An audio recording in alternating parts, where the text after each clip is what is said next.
Next, I want to talk about what is a healthy blood sugar and what contributes to a balanced blood sugar level.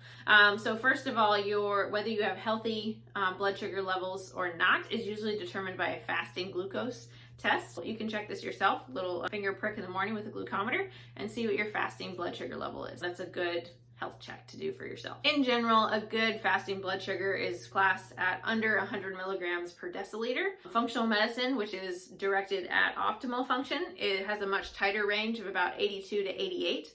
Ideally, that's what a lot of research has suggested is most optimal, and not just in the absence of outright disease. This might not be flagged on a conventional reference range for a conventional lab test, but functional medicine has a little bit more of a narrow range. According to the Mayo Clinic, a fasting blood sugar over 100 to 126 is considered a pre-diabetic range.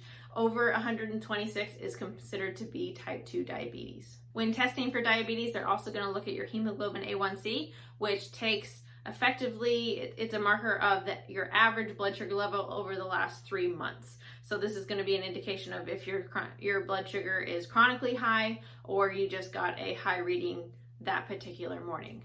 One caveat about the hemoglobin A1C is that it shows the average. So just like any average, if you have really low lows and really high highs, your average is going to look about right, but that's still not very healthy if we're having really big lows and really big highs as well. But there's other markers that you can look at to determine that. So we'll also talk about postprandial blood sugar levels as well. So postprandial, post-meal, and this is dependent on what you eat. So if you just ate a bunch of carbohydrates, your blood sugar is going to be higher. If you just had a very high fat, high protein, low carbohydrate meal, your blood sugar won't be as effective and it likely won't spike.